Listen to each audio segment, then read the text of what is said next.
Verleden week kwam Venlose Boys op bezoek. Ditmaal direct de buur SSS 18 uit Overloon. Bastiaan van Hout is er deze avond niet bij. Zijn plaats wordt ingenomen door Jesse Peters. Venray start derhalve met de volgende 11 namen. Sam Stiphout op doel. In de achterhoede Jarno Peters, Stefan Dijk, Robert Willemsen en Jesse Peters. Op het middenveld Bram Kirsten, Stijn Brinkman en Jeroen Vullings. En in de voorhoede Niek Verstegen, Stan Kirsten en Koen Verlinden.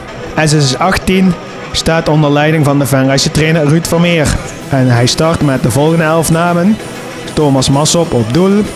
Dan Ken Weijenberg, Cas Rutte, Wout Jansen, Koen van Bree en Willem Kuhne. Op het middenveld Hendrik Verstraeten, Stan Venhuizen en Frits Lucassen. En voorin staan Koen Voeste en Bas Joosten.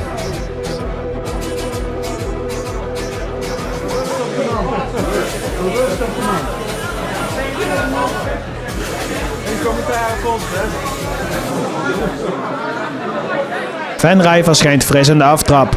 De bekerwedstrijd donderdag tegen Susteren ging niet door. SSS 18 mag dan wel laatste staan. Venray gaat dat niet zomaar even winnen en de ploeg uit Overloon zal zich ook niet zomaar gewonnen geven.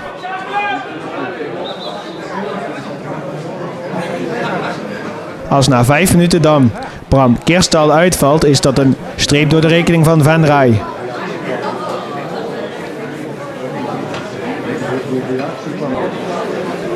Bram Vievermans is zijn vervanger. Bij SP Venray vindt de wissel plaats. De nummer 6 Bram Kirsten heeft het veld verlaten. In zijn plaats komt de nummer 11 Bram Vievermans.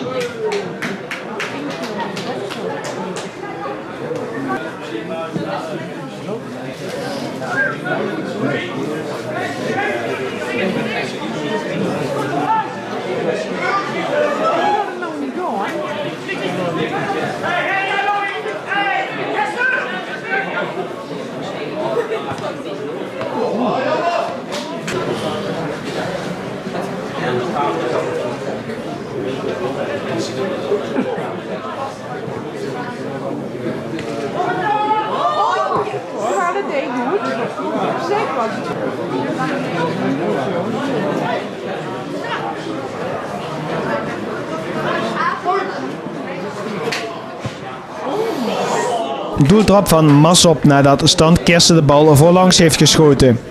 Venray komt in balbezit. De bezoekers maken het dan vervolgens voormalig teamgenoot Verlinden niet al te lastig.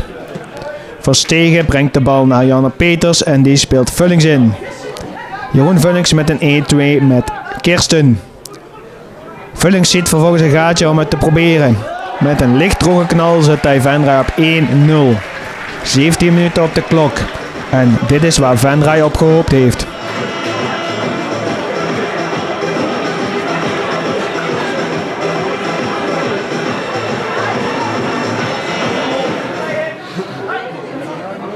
De volgende mogelijkheid is ook voor Venray.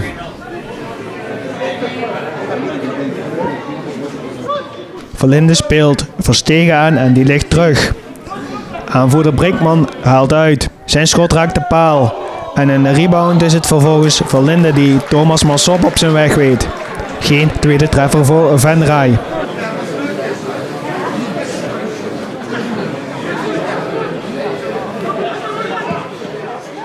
Venray zet hier aan de zijlijn goed druk, waardoor SSS 18 de bal niet goed kwijt kan. Willem Kuhne praat terug, maar wel zo direct in de voeten bij Niek Verstegen. Die blijft aan de bal en hij gaat het rechterdeel van de 16 meter in. Hij wil een voorzet geven, doet dat ook, maar de bal komt vervolgens tegen de arm van Frits Lucassen aan. En arbiter Meijers kan niet anders dan de bal op de stip leggen. Aanvoerder Brinkman gaat achter de bal staan. Hij stuurt Massop de verkeerde hoek in en brengt de stand op 2-0, 10 minuten voor rust.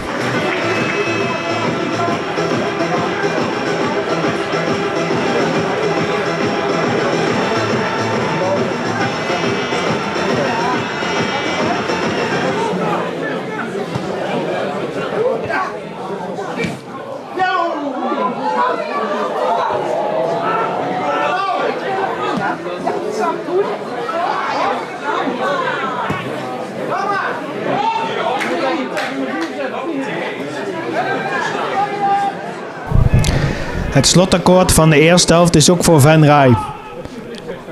Venray werkt een voorzet van Wijnberg eenvoudig weg. En Brinkman kan Verlinde vinden. Die krijgt aardig wat vrijheid. Hij stuurt Verstegen de diepte in en de centrale verdedigers Jansen en Rutte geven hem vervolgens ook aardig wat ruimte. En de topschutter van Venray knalt de bal in de verre hoek achter doelman Mossop.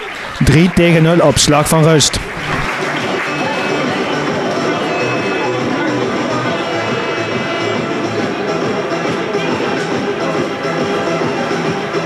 Ruud Vermeer zal ongetwijfeld in de rust zijn manschap erop gewezen hebben wat meer van de tanden te laten zien en er wat feller op te gaan.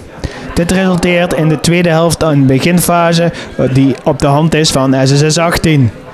Er volgen 2 kansen, beide voor ex-Venray-speler Bas Joosten.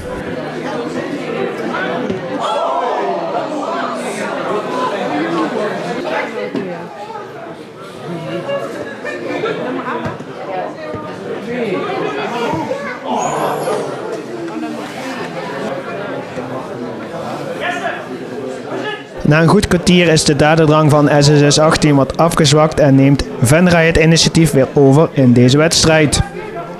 Het gaat weer ten aanval en de bal komt bij Koen Verlinde. De bezoekers lijken vergeten te zijn hoe goed hij kan voetballen en geven hem de ruimte om te draaien. Hij knalt de bal in de kruising, vervolgens onhoudbaar voor Mossop. En het duel gaat hiermee helemaal op slot.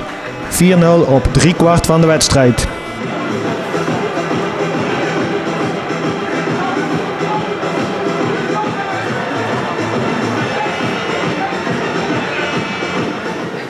De verdediging van Venray slaagt er vanavond goed in om het gevaar van SSS 18 te beperken. Hij doet zelfs in aanvallend opzicht mee. Een hoekschop hier. Stefan Dijk kruipt slim voor Koen Voeste en hij werkt de bal zijt in 2 instanties in het doel. De stand is nu 5-0. Gaat Venray de score nog opvoeren in het laatste kwartier? Vraagt het publiek zich af.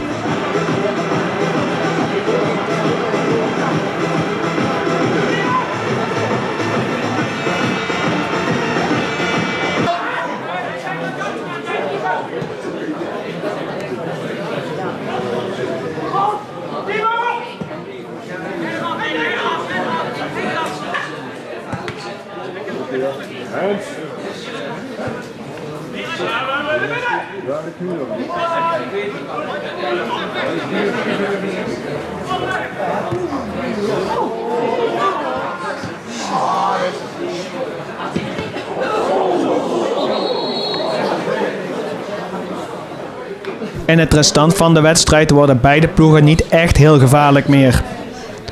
Wel is het stand Kirsten die tot 2 maal toe een vrijwel identieke mogelijkheid krijgt. Maar hij vindt tot 2 maal toe ook doelman Mossop op zijn weg.